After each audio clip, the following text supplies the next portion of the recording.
ልብስን አውልቆ መተኛት የሚሰጠውን ጥቅም እናያለን በተለይ ለስኳር ታካሚዎች።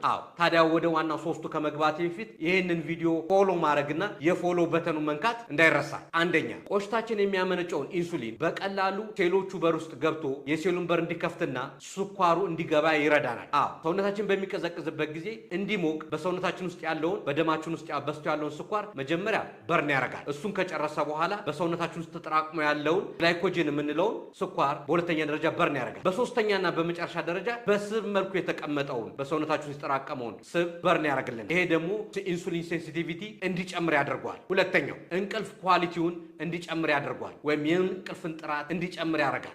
አብዛኛውን ጊዜ ሰውነታችን በሚቀዘቅዝበት ጊዜ እንቅልፍ ኳሊቲው እየጨመረ ይመጣል። እንቅልፍ ሲባል ከአእምሮ ለአእምሮ ነው። ያም ማለት እንቅልፍ የፈለገው አእምሯችን ነው። ማረፍ ያለበት አእምሯችን ነው። አእምሯችን ደግሞ የሚያልፈው በሰውነታችን ውስጥ ያለው ኢነርጂ ሲቀንስ ነው።